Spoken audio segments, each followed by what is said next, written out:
Boa tarde, pessoal, tudo bem? Bem-vindos! Mais um Vida, Saúde e Bem-Estar. Neste sábado maravilhoso, nós estamos aqui já com a nossa convidada. Ela está online e vai falar com a gente. É a Lilian Puglias da Silva.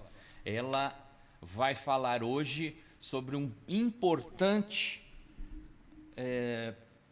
vamos pôr assim, um importante setor do mundo, da vida, da nossa vida. Então, ela vai falar sobre obstetrícia e nós vamos chamá-la aqui agora para começarmos a conversar. Lembrando que hoje no Vida, Saúde e Bem-Estar, certo? Nós vamos ter também o nosso programa, vamos ter também a presença da Cris, que ela vai estar junto aqui nessa entrevista, porque é um tema feminino, certo? E eu estou um pouquinho assim, fora do meu quadradinho. Então, vamos conversar sobre isso.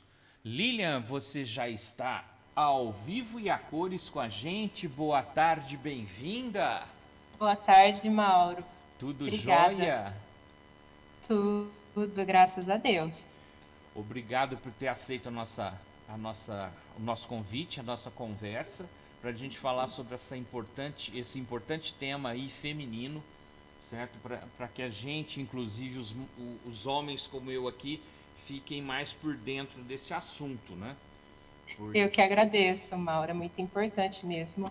Acho que quanto mais nós discutirmos, né, esse tema, Sim. mais alcance, né, das pessoas, seja do público masculino, ou seja feminino, tenha conhecimento aí, né, sobre essa atuação, né, da obstetrícia. Isso, é porque o homem, eu acho que do começo da humanidade, ele não faz parte dessa parte, né?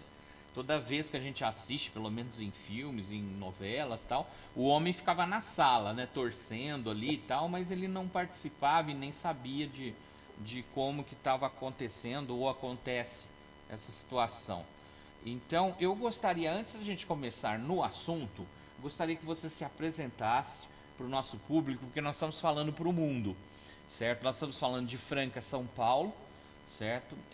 Campeão do basquete, vou lembrar isso toda vez. Voltamos ao campeonato como campeões, invictos na cidade, porque ninguém ganhou da gente aqui no nosso Pedrocão. Então, é um feito. E ontem, 3 jogadores do Franca Basquete já estão intimados, né, chamados para a seleção brasileira. Então isso é muito bom para a gente. Então eu gostaria que você se apresentasse para todo mundo e como que você chegou até aqui, certo? Como que você decidiu essa sua profissão e como chegou até aqui. Bom, meu nome é Lilian, né? Sou enfermeira, formação, graduação em enfermagem. Terminei a graduação, foram 4 anos, fiz na cidade de Batatais. E desde o terceiro ano da graduação, quando eu comecei a ter disciplinas de saúde da mulher, eu já comecei a ter uma visão do que eu queria para o meu futuro.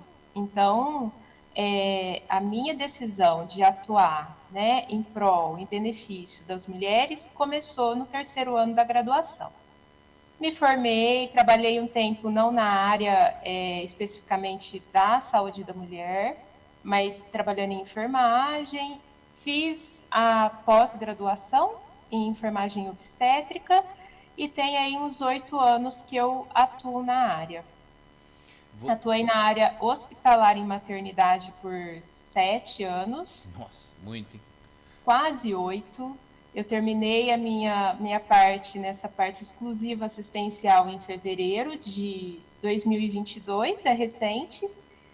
E o ano passado eu tinha passado no concurso para docente do Unifacef na temática de saúde da mulher. Então, ano passado, paralelamente à assistência dentro da maternidade, eu atuei como docente no estágio supervisionado. E esse ano eu vim com um desafio maior, que eu iria pegar uma turma a mais, então eu precisaria trabalhar manhã e tarde. Eu tive que optar e acabei saindo aí do hospital. Mas a assistência continua, porque eu estou no estágio supervisionado e eu estou nas instituições de saúde a todo tempo com os alunos. E é isso, a minha trajetória até aqui. Muito boa. Você estava em que hospital? Qual hospital que você estava trabalhando? Aqui em Franca, eu trabalhei no Hospital e Maternidade São Joaquim. São Joaquim. Tá, Isso, é Unimed, né? Unimed. Unimed, legal. Como é que você está agora na Unifacef no curso de medicina? Enfermagem e medicina, né? É O isso? meu é o departamento de De enfermagem. enfermagem. Nós temos as docentes que são enfermeiras, que atuam no departamento de medicina também, mas o Também, é. meu é do departamento de enfermagem. Ah, tá, ok. Então você vai preparar as novas enfermeiras na sua área. Muito legal. Exatamente. Vamos começar desse ponto. O que precisa e como você seleciona essas enfermeiras? Lógico que você dá aula para todas, mas obviamente você já percebe ali naquele grupo quem mais poderia se embrenhar por esse caminho. Ela tem mais esse toque, mais essa sensibilidade. Você percebe isso? Você tem essa maneira de trabalhar? Não. É uma descoberta, né? Cada dia é um dia com os alunos, e o que a gente percebe é que já tem aqueles que já vem com essa ideia formada, igual eu tive na minha graduação, de se familiarizar conforme vai tendo a disciplina, vai gostando do assunto, vai estudando cada vez mais. Nós temos algumas surpresas no caminho, que quando a gente inicia o estágio na saúde da mulher, a gente pergunta, qual temática você mais gosta? E aí, às vezes, eles trazem, eu gosto de urgência, eu gosto de UTI, eu gosto de pronto atendimento, ou eu gosto de unidade de internação, eu gosto de idoso. E aí, o que a gente se surpreende nesse caminho é que, às vezes, a pessoa fala, olha, não gosto muito de saúde da mulher. Quando termina o estágio, alguns saem maravilhados e começam a pensar, opa, algo que eu não pensava, começo a pensar agora. Né? Mas o que eu falo muito para eles, Mauro, as pessoas têm muita pressa, né? Todo mundo tem Hoje? muita pressa. Hoje? Então eu já tenho que saber o que eu quero ser, eu já tenho que saber como que eu vou atuar, onde eu vou trabalhar. E a gente trabalha muito com eles que não precisa essa pressa, né? Sinta, aproveite o estágio, você vai ter vivência em várias áreas, 4 né? anos para pensar. 4 anos para pensar, e mesmo que formar, né? O estágio supervisionado, ele está aí para isso, né? Você vai ter vivência em todas as áreas, em todas as temáticas. O estágio supervisionado, hoje, né, que eu vivencio do Unifacef, é o que eu posso falar de modelo no sentido de Sim, que claro. eles exploram muitas áreas da enfermagem. Então, eles têm um leque ali para conhecer o serviço e falar, não, é isso daqui que eu gostaria de fazer, é aqui que eu me sinto bem, eu vou me especializar nisso daqui. Mas não precisa ter pressa. Às vezes tem aluno que fala, professor, eu estou terminando o último ano e eu ainda não sei que área que eu quero atuar. Calma, aquilo que vai ser para você batalhar, fazer com qualidade, vai chegar até você, não precisa pressa. O que precisa é você ter abertura para Para aprender, aprender. entender como que funcionam esses processos, ir de coração aberto, que aquilo que você que vai tocar, né, que vai brilhar os seus olhos, vai chegar. Inclusive é interessante essa posição da faculdade, porque a pessoa também na faculdade ou no curso é uma coisa. Agora, na hora que ela vai para frente de batalha, é outra situação. É um estresse maior e vai te mostrar outras coisas que você não aprendeu na faculdade, né? Então, às vezes você decidiu que gosta daquilo, mas na hora do vamos ver não é bem assim, né? Então, essa pressa é o sistema que impõe, né? O coitado do menino ou da menina, com 18 anos, ela tem que decidir qual faculdade, para onde ela vai, quer dizer, isso é imposto pelo sistema, né? Não tem aquele tempo de pensar tal, então ela tem que ir fazendo. Acontece muito no meio do curso do pessoal achar assim, não, não é isso que eu quero, e sai, não, ou você tem uma experiência só desse ano, né? Parece que você entrou agora, né? Mas não, quando É, você estudava lá em Batatais, existiu isso, não?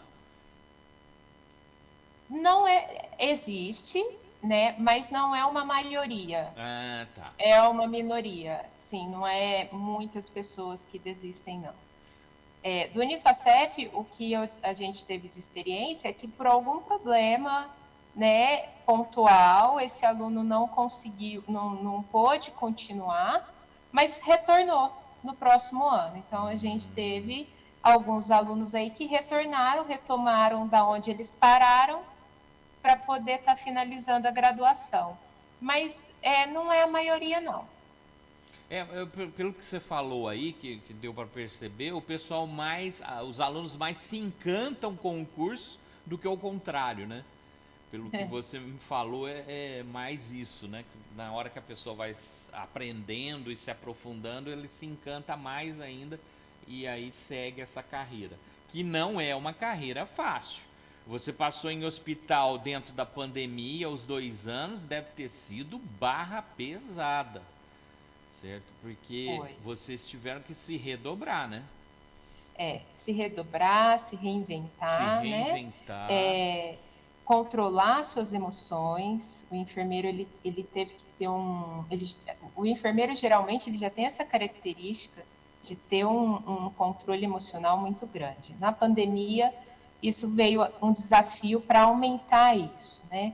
Mas a pandemia ainda ela trouxe também uma visibilidade maior para a enfermagem, que é o que talvez antes estava um pouco É desconexo, né? verdade. Mostrando o que é essa ciência, que a enfermagem é uma É uma ciência da ciência. saúde, isso é importante ressaltar. Qual que é o trabalho do enfermeiro frente à sua equipe técnica de enfermagem ou de auxiliar?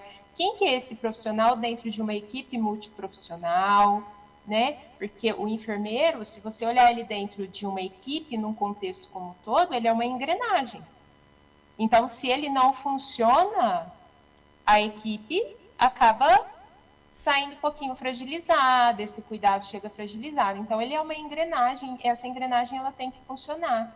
E o enfermeiro ele tem essa capacidade de agregar isso junto à equipe, né? De fazer essa equipe funcionar, de mostrar para essa equipe como que a gente vai trabalhar, né? Dentro desse contexto, para que a assistência de qualidade aconteça. Então, eu acredito que, olhando para uma ótica positiva relacionada à pandemia, a enfermagem é uma profissão que ela se destacou e ela vem tendo aí, colhendo alguns frutos, Ah, né, sim, com perante certeza. isso. Você falou uma coisa muito certa. Antes você não percebia a enfermagem, né? Você mais reclamava da enfermagem, você não percebia a enfermagem. Agora você percebe. Inclusive, você falou que é uma das engrenagens. Eu acredito que é a maior engrenagem, porque é o primeiro contato que você tem dentro do hospital, né? Quando você entra para dentro, é a enfermeira ali, o enfermeiro que vão cuidar de você em primeiro lugar, né? Então é sempre. Exatamente. Eu gosto muito do. Eu estive no São Joaquim internado, que eu tive trombo com a AstraZeneca. Eu tive bilateral. E eu tive internado lá uma semana no oxigênio lá, certo? E eu gosto muito. O pessoal super bem formado, né? Eu gosto demais do trabalho de vocês. A professora Márcia Giacomini, ela fez a entrevista aqui com a gente e ela estava falando justamente disso, que é uma ciência, né? Que a enfermagem é uma ciência. Isso ficou bem claro na entrevista dela. Então, pessoal, vocês que estão nos ouvindo, se quiser ver, tá lá no nosso canal de YouTube. Inclusive no canal de YouTube, se você não é inscrito, se inscreva. Nós precisamos chegar a 1000 a 1.000 inscritos para que o canal seja mais valorizado pelo YouTube. Nós estamos agora chegando a 800, então precisamos de mais aí 200 pessoas inscritas aí para que o YouTube consiga nos dar mais crédito. Já temos bastante, mas é um ano de casa. Nós estamos fazendo um ano, viu, Lilian? De Algarve News, e junto com os canais, Instagram, tudo. E nesse ano nós estamos com 80.000 visualizações, então é um número bastante expressivo para um canal que está começando, né? Dentro dessa ciência que é a enfermagem, quais as modalidades e graus da enfermagem? Como é que funciona isso no curso? Nós temos, né, no nosso exercício profissional, quem que faz parte dessa equipe, né? Então, nós temos o enfermeiro, o técnico em enfermagem, o auxiliar de enfermagem, as parteiras. Importante a gente levantar, porque as parteiras dentro do nosso exercício profissional, ela faz parte. Tá? Então, dentro dessa equipe aí relacionada à enfermagem, nós temos esses atores, né? Essas atrizes aí. As parteiras são formadas no curso também, não? Como é o que a gente precisa entender, né? As parteiras, hoje em dia, por exemplo, no Brasil, tem um curso que chama o curso de obstetriz ou obstetrizes, que é um profissional que faz esse curso e pode atender a mulher, né, desde a sua concepção, ali pré-concepção, até o puerpério. Então, o único lugar que tem esse curso é a USP da Zona Leste, em São Paulo. Então, no Brasil, é o único local que oferece esse curso e ela sai formada, apta, né, a trabalhar com a mulher nesse período aí de gestação, de parto, de pós-parto. Então, ela não tem uma graduação em enfermagem, mas no nosso exercício profissional, ela está inserida ali, a partir do momento que ela faz esse curso, né? Obstetriz, vamos colocar assim entre aspas, né? Seriam as parteiras. Qual a diferença, está perguntando aqui, qual a diferença da doula e parteiras? A parteira, como eu te falei, ela tem esse curso onde ela pode oferecer assistência à mulher nesse período gravídico puerperal. E quando eu falo isso, eu estou falando relacionada ao parto, por exemplo, ela tem condições de assistir e realizar o parto sem distócia, parto vaginal, né? O parto normal. Então, ela pode fazer esse procedimento. Agora, as doulas têm um curso agora, uma especialização em doula, que necessariamente você não precisa ter uma graduação, não precisa ser profissional da área, mas que ela está ali para apoio emocional dessa paciente nesse período.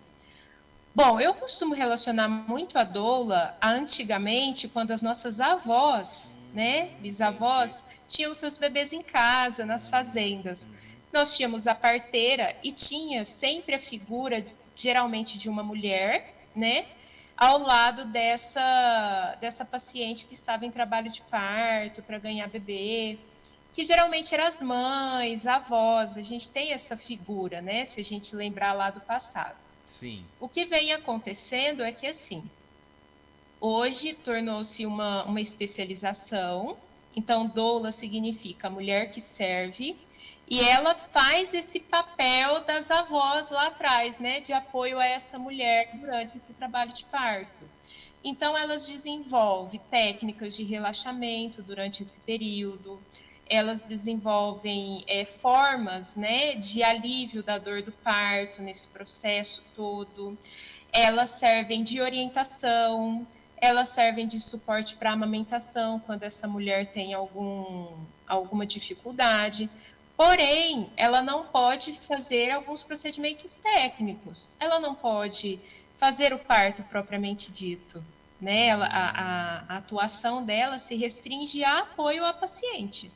E aí a gente tem a figura da doula atualmente aí, junto com as equipes que assistem parto. No caso, então, a doula poderia estar junto, mas de uma obstetriz, é isso? De uma parteira. Ou de uma enfermeira Ou ou de um médico, quando essa paciente for ter o parto. Sim. Né? Por exemplo, ela não pode fazer o toque vaginal com o intuito de falar, olha, você está com 2, 3, 4 centímetros e agora você precisa ir para o hospital.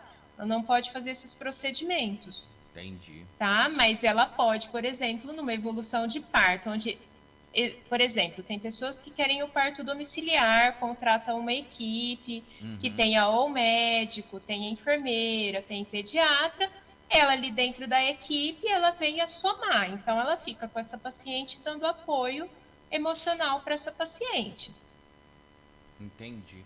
Esses partos domiciliares hoje é aquele parto da banheira lá, que eles levam uma piscina, é isso não? Ou existe também o outro tipo de parto sem esse tipo de água, alguma coisa assim? O parto domiciliar é o parto que ele ocorre fora de uma instituição de saúde, né? Geralmente na casa da paciente, da parturiente. Sim.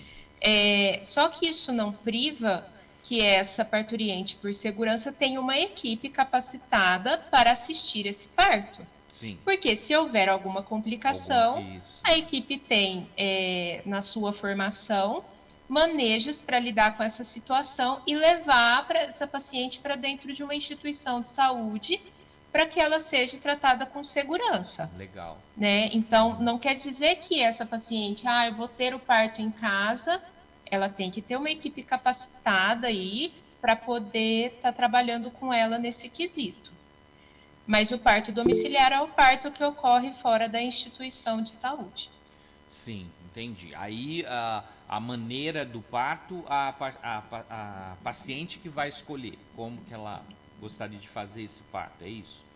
Sim, só que o que a gente não pode confundir, né? A gente traz o empoderamento da gestante, não é só porque é em casa que ela vai fazer da forma que ela quer. Se ela entra numa instituição de saúde, por exemplo, ela tem como colocar ali como que ela gostaria que fizesse esse parto. Né? Ela tem esse direito. Entendi. Além dela ter esse direito, ela tem um documento, tá? Que é um documento legal, que são os planos de parto. Então, toda instituição hoje no Brasil, né, eles são obrigatórios a aceitar que a gestante entregue seu plano de parto. E o que é o plano de parto? Nada mais, nada menos o que essa paciente planeja para o seu parto. Quem que vai acompanhar ela, se é o marido que vai assistir, se é a avó, se é a mãe, se é a tia que vai assistir esse parto, se ela está sendo acompanhada por uma doula, quem que é essa doula. Então, assim, é garantido por lei, por exemplo, que vai entrar um acompanhante da escolha da paciente e mais a doula, se ela tiver dentro da instituição, para poder estar acompanhando ela. Então, não quer dizer que só porque é um parto domiciliar, eu vou decidir da forma que eu quero. E se eu vou para o hospital? Não, não é assim que funciona. Elas têm um plano de parto, onde ela pode mostrar para essa equipe como que ela planejou o parto dela. E aí a equipe, dentro das suas possibilidades, vai trabalhar com essa mulher essa troca. Olha, isso a gente fere, por exemplo, um protocolo do Ministério da Saúde, a gente não consegue trazer dessa forma, porque existe também. Existe aquele pedido que fere um protocolo ministerial. Sim. E existe aquele pedido que não fere nenhum protocolo e que dá para abordar 100%. Então, sempre há um jogo, né, de aprendizado nesse meio. Por exemplo, vou te dar um exemplo, porque era um setor que eu fazia muito parte lá no Hospital São Joaquim. Há bastante anos já, acho que tem uns 3 anos, 4 ou mais, que nós recebemos esse plano de parto e nós fazemos o protocolo desse plano de parto. Então, quando ela está com 35, 36 semanas, ela entrega esse plano de parto no hospital. A enfermeira obstétrica marca uma reunião com ela e com o acompanhante que ela quiser levar. e a gente discute o plano de parto. E nesse momento a gente fala, olha, isso daqui eu não consigo, aí eu abro o protocolo do Ministério da Saúde, vou mostrar para ela por que a gente não consegue fazer relacionado a uma assistência de qualidade. Aquilo que dá para fazer 100%, a gente já fala que dá para fazer 100%, e aí nós temos uma troca muito boa, porque ela passa a conhecer a equipe que vai acolher ela quando ela chegar no hospital, e ela passa a conhecer quais são os protocolos que aquela instituição utiliza para acompanhar o parto dela. Então, a gente sempre reforça que o plano de parto é um instrumento de empoderamento mesmo dessa gestante. Com certeza, com certeza. Aqui, essa fala sua veio exatamente nas perguntas seguintes aqui. Como funciona a legislação de partos domiciliares? É necessário ter uma equipe? Está na lei? Tem formulário padronizado? Tem normatização? Aí você acho que já respondeu todas aí, né? Mas alguma que você queira acrescentar? Por exemplo, música faz parte do protocolo ministerial? Umas dúvidas que eu não tinha nem noção que tinha um protocolo que a paciente poderia se seguir pelo protocolo e escolher. É tipo assim, self-service, é isso? Não, na verdade, Mauro, é assim, ó, vou responder um pouquinho mais dessas questões que você me trouxe, tá? Quando eu falo em um parto domiciliar, primeiro, o ideal, e é seguro isso, você ter uma equipe que te assista. Sim, claro. Existem equipes formadas, né, aqui na região mesmo, até em Franca, que faz esse trabalho, né? Que tem o médico, obstetra, que tem a enfermeira, pode ter a obstetriz ao invés da enfermeira, que tenha a doula. Então, assim, tem equipes formadas que fazem esse trabalho. O que precisa, né? Existe sim algumas normatizações quando esse parto vai acontecer em casa. Então, primeira coisa, tem que ser um pré-natal de baixo risco. Não dá para fazer em domicílio em gestações de alto risco.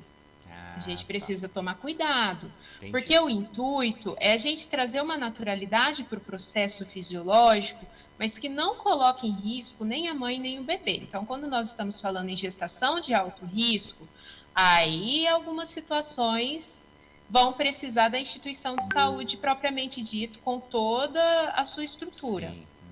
Segundo, que nós precisamos ter em mente é que se está ocorrendo um parto em casa, esse parto ele tem que ter uma distância mínima de um hospital. Ele não pode ser, por exemplo, longe, porque o risco de uma gestação a gente avalia todo o tempo. Não quer dizer que a evolução de parto está correndo normalmente, que ela é de baixo risco, que em algum momento esse profissional avalia e a gente vê algum problema que pode nos falar, poxa, agora é o momento da gente ir porque está fugindo do parâmetro de normalidade. Né? É um caminho que eu costumo falar para as gestantes que eu acompanhei, que o parto ele é um caminho. Então, antes da gente fazer esse caminho, nós planejamos ele. Mas se o pneu do carro vai furar ou não... Sempre tem, né? Os percalços, as pedrinhas no caminho. Exatamente. E aí eu tenho meu step para trocar. Então, se eu estou no parto domiciliar e ele trouxe algum risco, alguma coisa que vai ferir esse pressuposto meu de que eu preciso fazer assistência com segurança e com qualidade, Entendi. Eu preciso ter uma distância mínima até o hospital. Até o hospital. O que é bacana também, e essas normatizações traz, e alguns que eu já vi chegar no hospital, não teve essa sinalização. Quando vai acontecer esse trabalho de parto, você viu, trabalho de parto, vão colocar aí no mínimo 10 horas de trabalho de parto. É um trabalho árduo, né? Então, você inicia e daí mais ou menos aproximadamente 10 horas, mas pode ser um pouco mais ou um pouco menos, para poder ganhar o bebê, né? Para ter expulsão do bebê e acontecer o nascimento.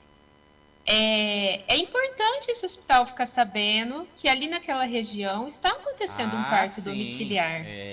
Com certeza. Porque se ele tiver que dar entrada nessa instituição, essa instituição já está sabendo dessa paciente. Inclusive, se precisar dar uma assistência de ambulância, alguma coisa, já ter pré-agendado, alguma coisa assim, né? Pré-avisado, né?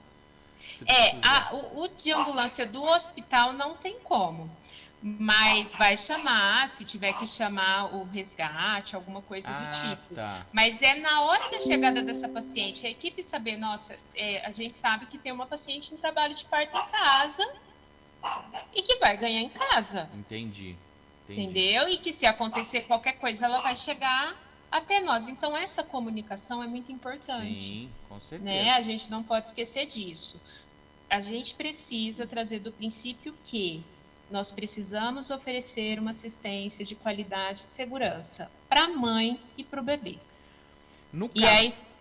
Tudo que a gente puder fazer para que isso aconteça, que seja feito. Exato. No caso do parto em casa, é escolha da paciente, porque ela pode fazer o mesmo tipo de parto dentro do hospital. Fazer um parto natural, mas dentro do hospital. Ou o hospital não aceita? Eu acho que pela lei hoje tem que aceitar, não é isso? Parece que é alguma coisa assim. Hoje a gente tem sim algumas barreiras. A gente não conseguimos colocar propriamente dito igualzinho de casa, de domicílio. Porque no domicílio geralmente está cercada por pessoas que a paciente conhece. No hospital só vai entrar duas pessoas. Entendeu?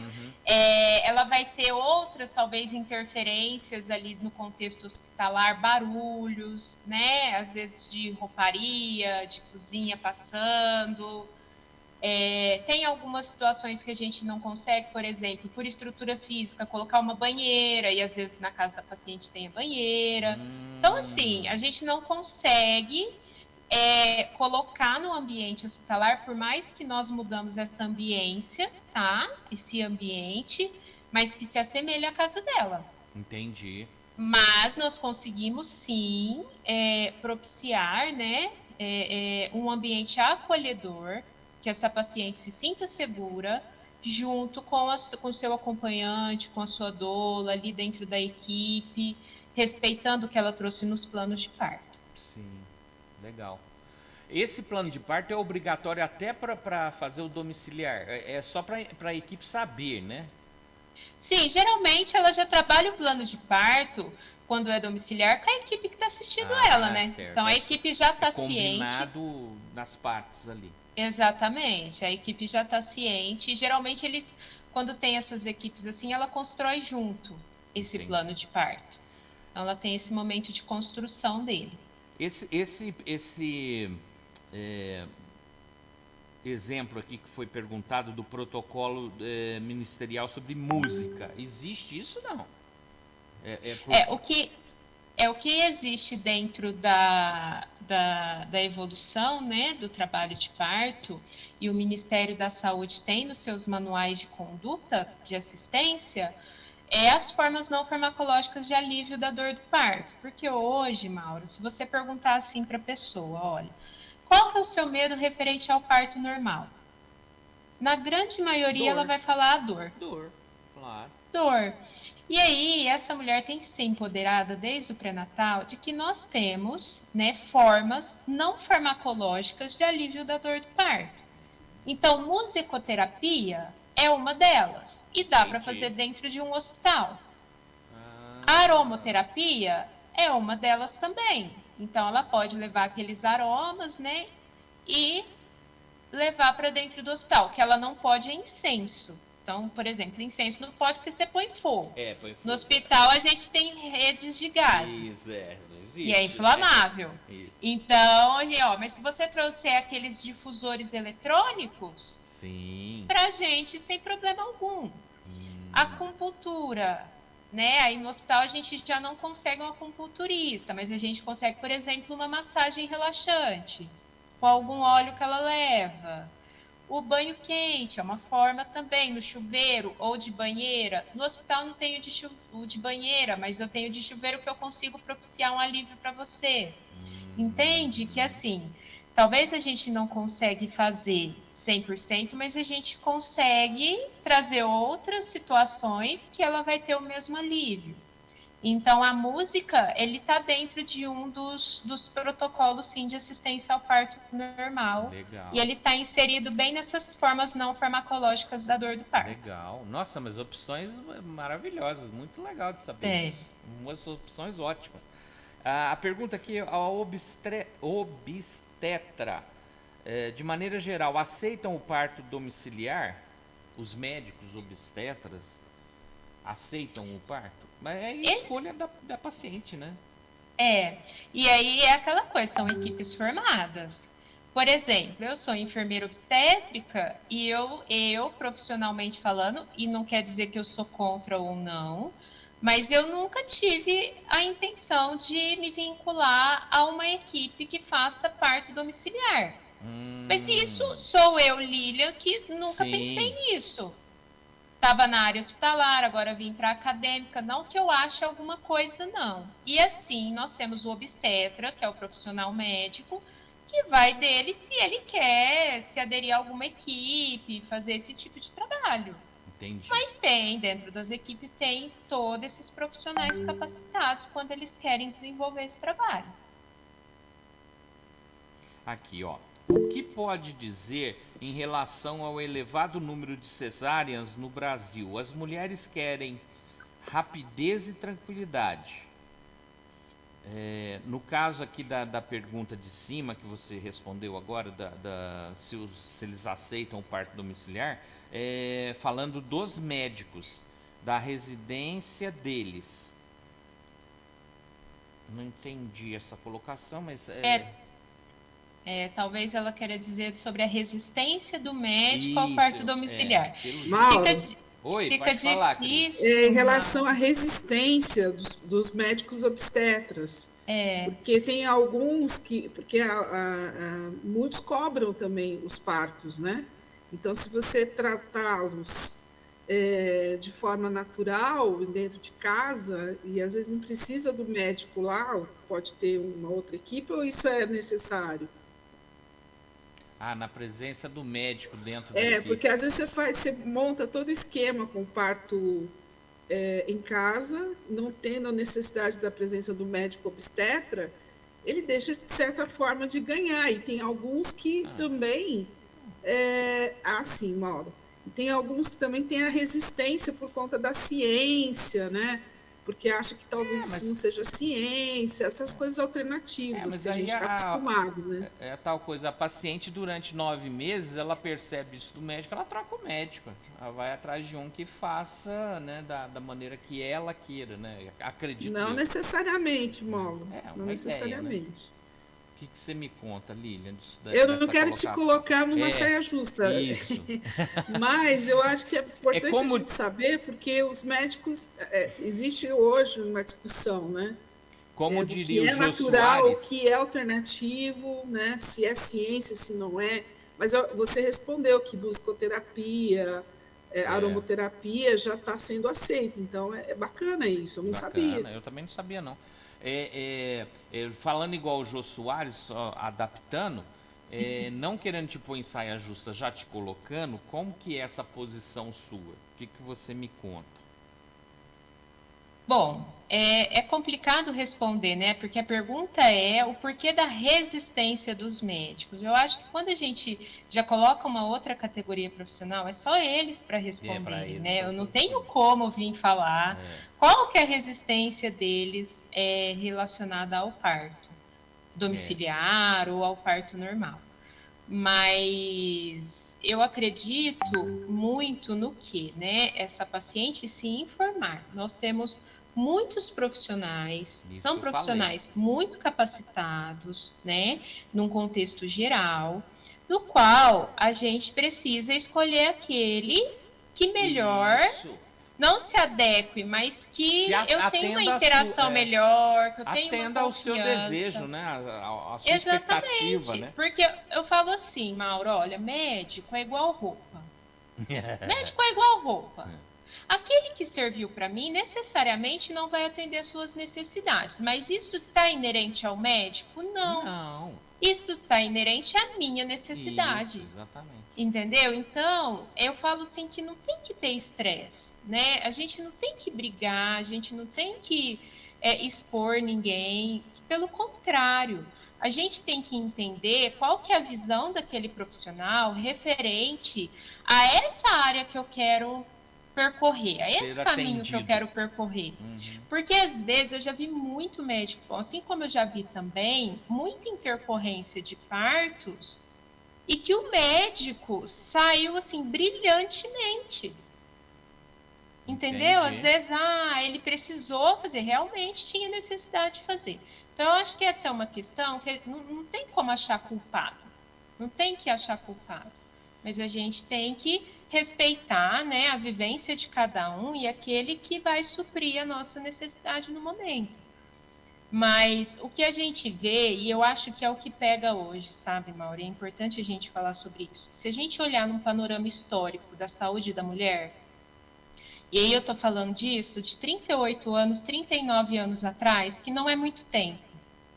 Se a gente for parar para pensar no contexto em anos, né? É o pós-guerra. Antes de 1980, Vixe, 83. Tá.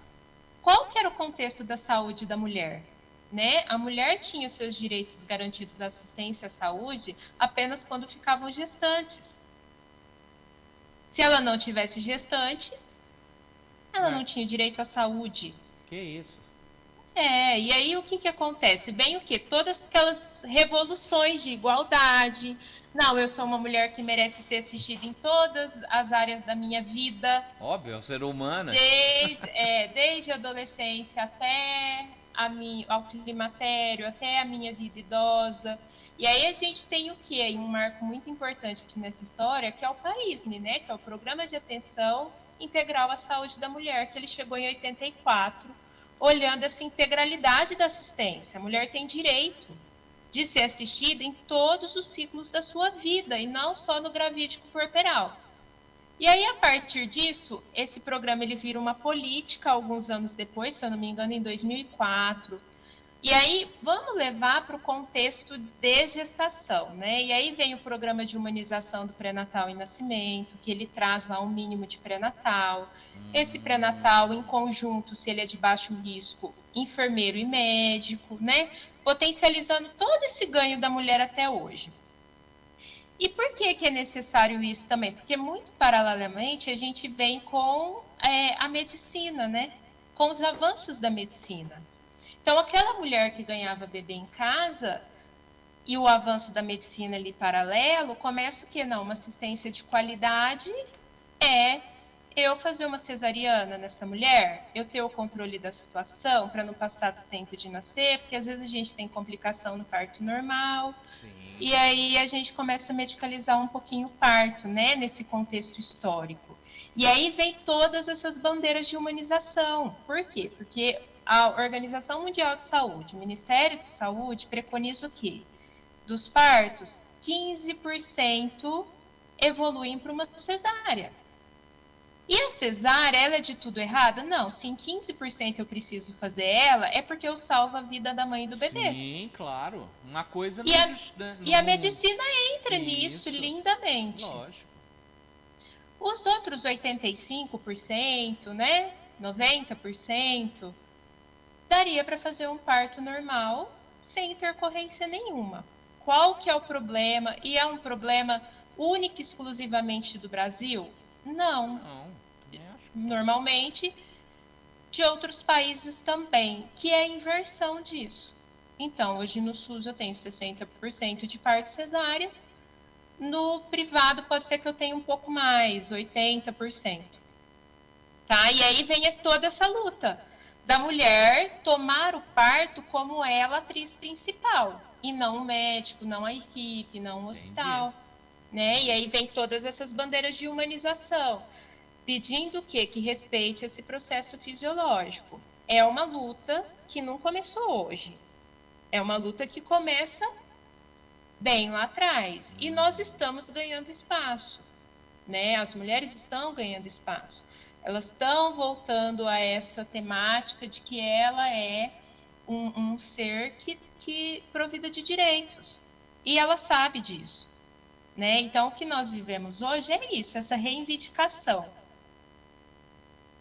Entendi. Muito legal. Olha, excelente resposta, muito ética e muito técnica, né? Eu não tinha ideia desses programas governamentais, essas políticas públicas, né? Mas eu acho que o mais importante é o que você falou, que a mulher sendo a atriz principal, né? E não deixando, abrindo mão daquilo que é o momento mais importante da vida dela, né? Delegando isso, né? Para outras pessoas, né? Então, quando eu coloquei a pergunta, não é questão da briga, mas é questão mesmo de chamar atenção para o nosso público, né? De que nós mulheres temos esse direito, né?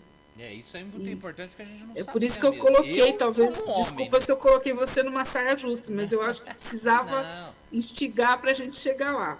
Gente, ó, água com gás azurra e água sem gás azurra, que é a água da careta engarrafada, que eu vivo dizendo que quem é de Franca sabe que a água da careta, quem bebe, não sai de Franca.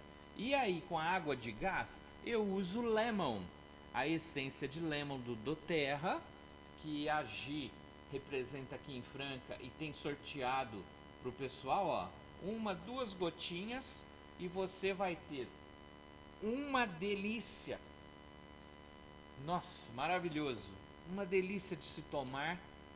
É a única essência natural que pode ser tomada, pode ser ingerida. Então, aproveitem, que é muito bom. E água com gás, então, vira um refrigerante. O cheiro é uma coisa assim maravilhosa. Muito bom demais da conta isso aqui.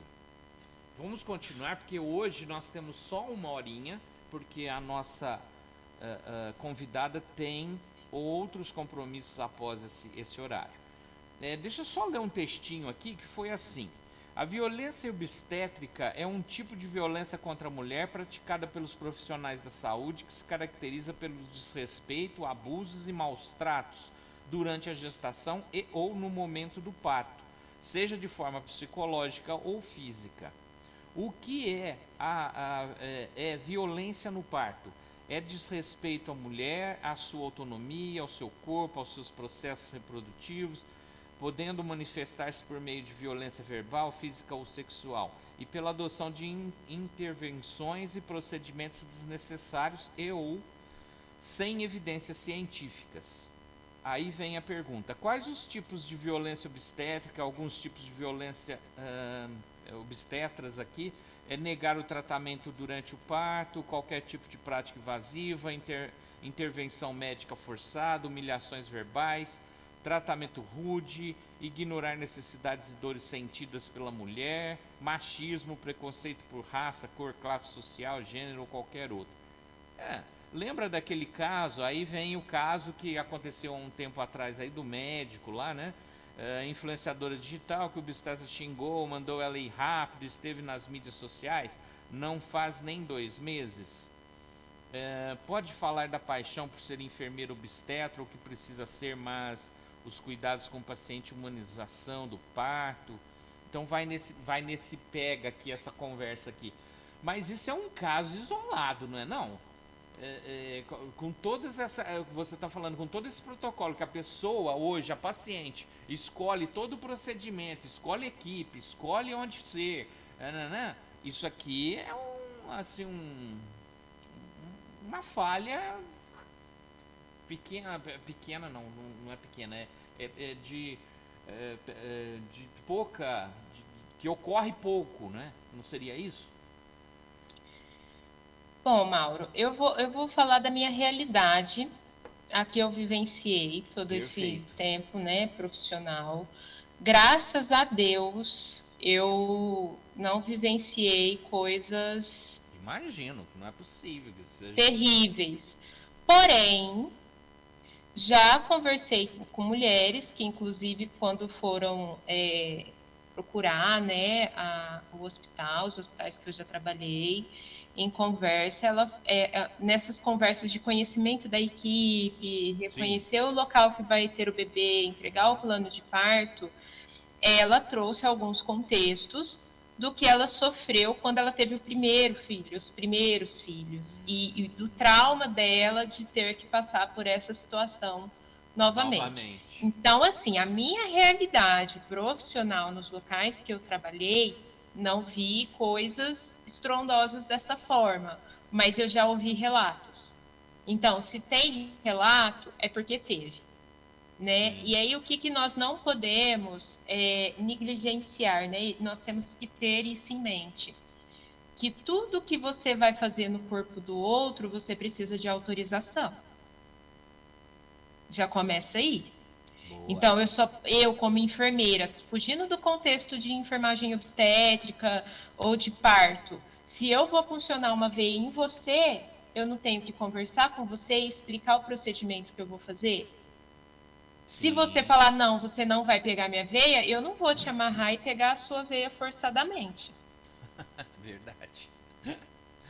Então, a gente tem que seguir esse pressuposto do que? Para eu tocar no corpo do outro, ou fazer um procedimento no outro paciente, seja mulher ou seja homem, eu tenho que pedir permissão. E esse paciente, ele tem que ser orientado da necessidade, porque pode ter necessidade. Entendeu?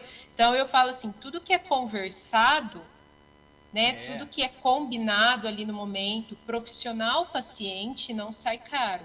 É o velho deitado, né? Tudo que é combinado antes não sai caro depois, né? Então, quando eu começo a falar isso, se eu vou pegar, funcionar a veia do paciente, eu vou pedir autorização. Se eu vou fazer uma medicação, eu vou falar para ele qual medicação que é, para que serve, para qual finalidade que é e o que vai ajudar ele naquele momento. Sim. Né? E isso é em qualquer área da atenção à saúde, eu preciso pedir permissão. Então, a gente já tem que seguir esse raciocínio daí. Relacionada à verbalização, né? Existe violência verbal. Então, eu não posso colocar o outro em situação que ele fique constrangido. Então, o que teve do relato, se for o que eu estou pensando, né, que teve repercussão nacional. Isso. Saiu na TV lá, eu não sei quem gravou, mas foi gravado. Né? Teve uma violência verbal, de desrespeito, que colocou aquela paciente em uma situação de constrangimento. Então, tudo que leva o outro ao constrangimento é um tipo de violência. Né? Então, eu preciso entender isso, as equipes precisam entender isso. E aí ele traz, né, para o lado dos procedimentos, né, respaldado por ciência. Né? O que traz as melhores evidências científicas? Olha só, os nossos pesquisadores estão incansavelmente fazendo pesquisa em cima de pesquisa para trazer as melhores evidências na assistência à saúde. E por que não o profissional não pode estar atualizado e utilizar essas evidências da melhor forma possível? Entendi. Agora, o que é necessário, né? É lógico que quando eu falei para você da viagem e do carro, que o carro pode furar o pneu, sim, e pode ser que ele fuja de um parâmetro de normalidade, e eu não consiga acatar aquilo que a mulher gostaria de vivenciar no seu parto, alguma etapa eu vou pular.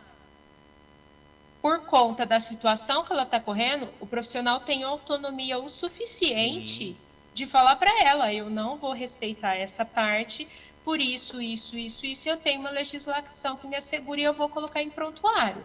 O problema é o profissional fazer, não saber o que assegura ele, se não era indicado no momento, e aí ele vai ter que responder por isso lá na frente. Mas se ele faz respaldado na ciência, mediante o que a paciente está passando ali no momento, ele tem autonomia profissional de fazer também. Porque ele tem que assegurar a vida, né? Tanto, sim, da mulher quanto do bebê. E aí, às vezes, foge um pouquinho do contexto que ela gostaria.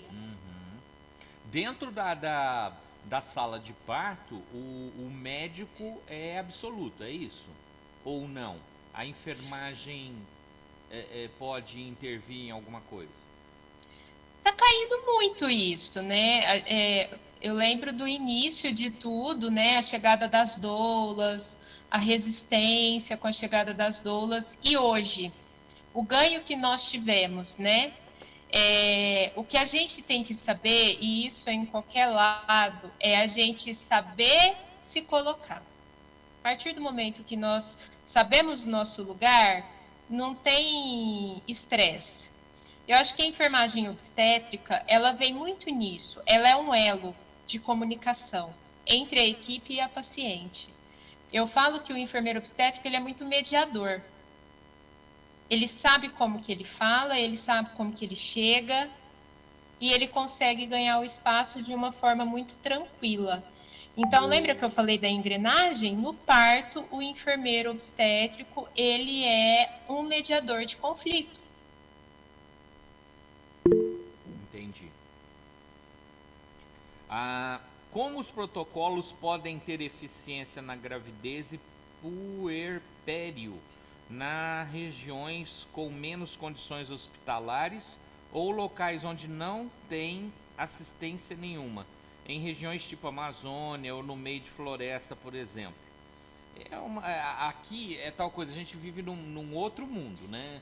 O Brasil é cheio de mundos diferentes, né? Nós vivemos num outro mundo. Essa realidade da pergunta aqui, eu não tenho a mínima ideia, porque lá não chegou nem luz, né? Quanto mais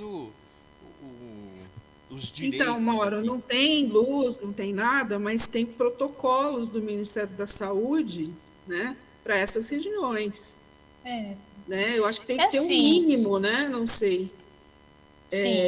De orientação, né? Porque às vezes você está num lugar muito longe da assistência hospitalar e as mulheres engravidam, né? Então, eu acho que existem outras formas de se manter a qualidade, né, dessa gravidez ou desse puerpério, mesmo fora das condições ideais.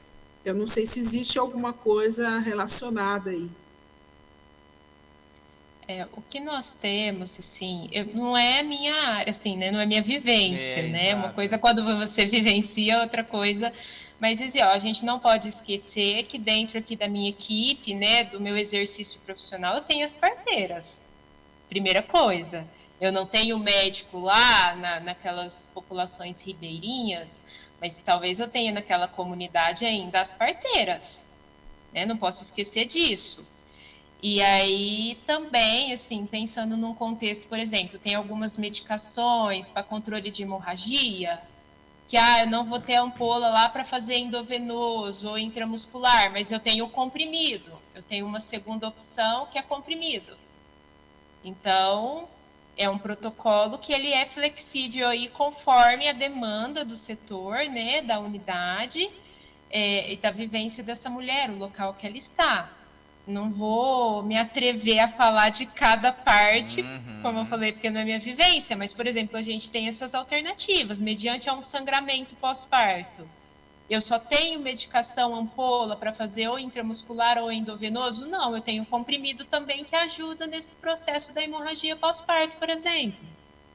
Né? Então, a gente tem, sim, algumas flexibilizações aí que dá para atender essa paciente. Aí eu acredito que vá para aquele protocolo antigo, né? Porque a vivência deles é essa, então eles já têm todo um conhecimento desse tipo de atendimento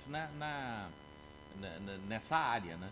Porque a vivência deles é essa daí. A nossa já é mais moderna, não sei, talvez seja isso. Somos privilegiados. Né, isso, achou. Essa é a verdade, isso, nós somos privilegiados. Exato, perfeito. O privilégio é nosso, realmente. Porque realmente não deve ser fácil. Mas é a realidade deles e a nossa é bem diferente. Estamos fazendo agora, faltando 3 minutinhos para as 15 horas, que daria exatamente a hora que você tinha combinado com a gente. Certo? Eu agradeço muito a sua presença, certo? E os seus esclarecimentos. E eu deixo para você agora, para você falar alguma coisa que não foi perguntada e que você gostaria de falar, E depois o encerramento, os agradecimentos aí a todos que estão nos ouvindo aí. Lembrando, pessoal, vá lá no canal do YouTube, se inscrevam se não for inscrito, comentem, curtam, façam um movimento de mostrar-se para o YouTube, certo? Para que nós ganhamos mais visualizações, certo? Então é isso. Eu vou só fazer uma viradinha aqui, que agora que eu vi que tinha um negócio errado aqui, e eu no começo eu fiz certo. Vamos consertar no finalzinho. Voltou. Pronto. Então eu vou deixar para você, Lilian, e agradecendo já de pronto aqui novamente a sua presença. Tá. Eu acho que tinha uma pergunta falando sobre o que eu achava, né, da profissão, algo assim, você tinha falado antes da gente falar dos protocolos, tem como você ler novamente? Deixa eu ver aqui. Vixe, é tanta pergunta aqui.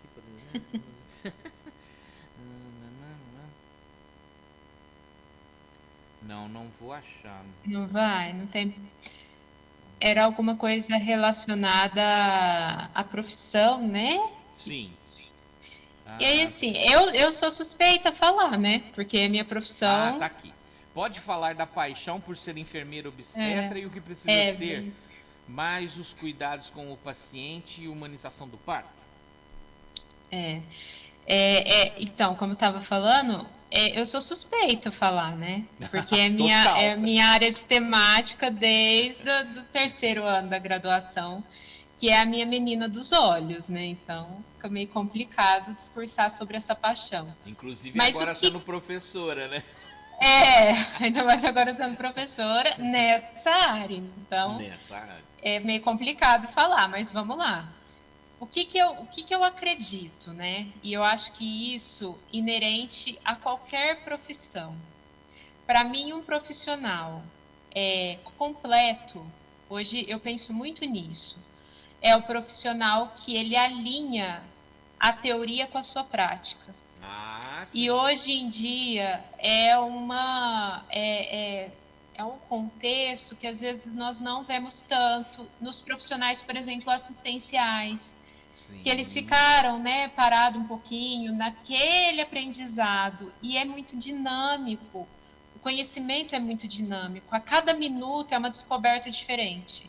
Então, para mim, primeiro, você tem que almejar, né, você tem que querer ser um profissional completo, e para ser um profissional completo, em qualquer área que você for atuar, em qualquer especialização, você precisa trazer a teoria para a sua prática. Não tem como fazer diferente.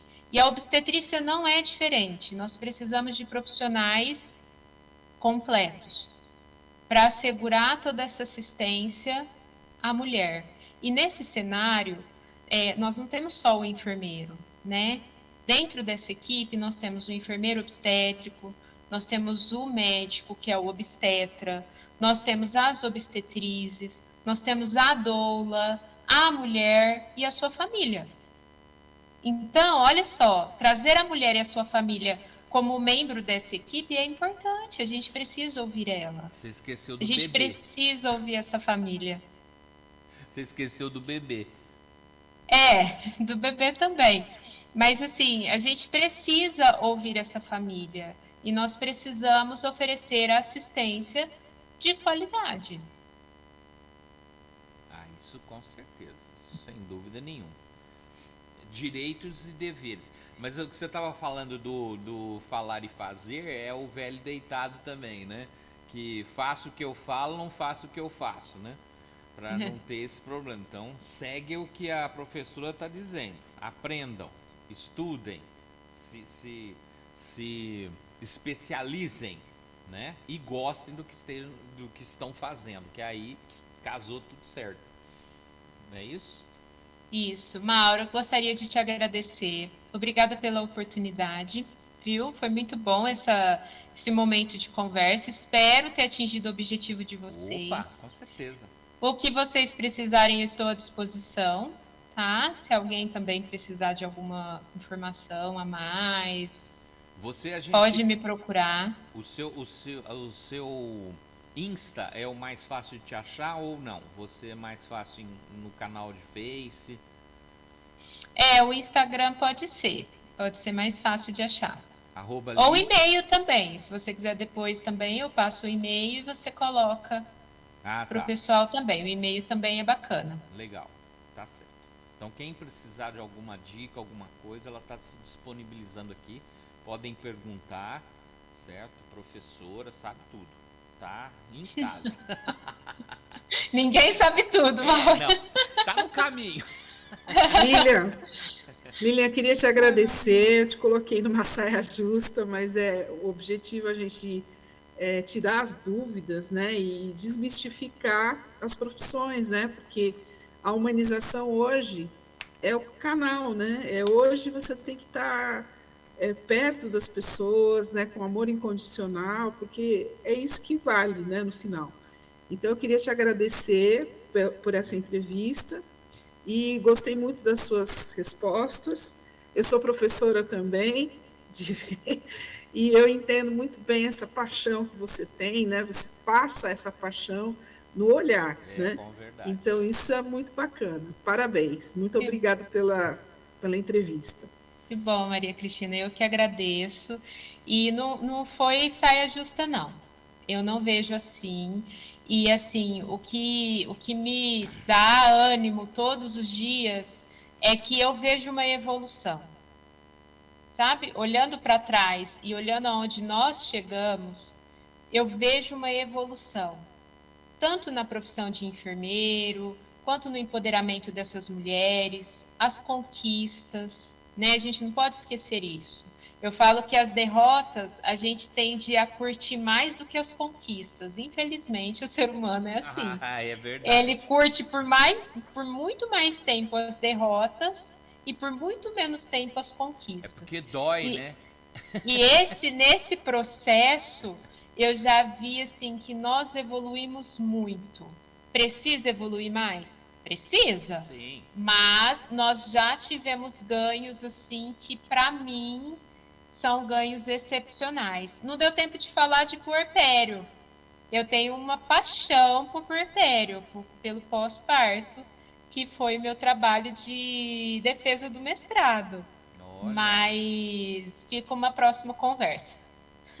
Com certeza vai ser pauta para uma próxima entrevista, porque é um assunto apaixonante, né? E muito atual. E ninguém fala muito. Ninguém fala nisso, né? Que é como que a mulher se sente depois do parto, tudo que ela passa, né? Até ela voltar, não digo normal, mas até ela voltar, e muitas têm dificuldade de aceitação, né? Dessa nova realidade. E parabéns pela escolha do tema do mestrado, porque realmente é um assunto muito bom. Mauro, já agenda outra, hein? Agora nós temos que marcar ela para agosto, né? Julho já está lotado, nós marcamos para agosto. Vamos fazer assim. Muito obrigado a vocês, então. Obrigado, Lilian, Cris. Obrigada. Eu já vou encerrando aqui, já deu mais de 1 hora e você tem seu compromisso. Então, nós vamos agendar novamente então para agosto. Eu te passo data, a gente combina, ok? Obrigada. Obrigado a você, então. Tchau, tchau. Tchau, tchau. Então, pessoal, é isso aí. Tivemos aqui uma conversa maravilhosa, muito esclarecedora, certo? E hoje a nossa vida, saúde e bem-estar, estava escrito conversa de domingo lá, eu mudei tudo e acabou ficando ainda conversa de domingo ali, eu só percebi no final, mas vamos nessa, né? Tá valendo.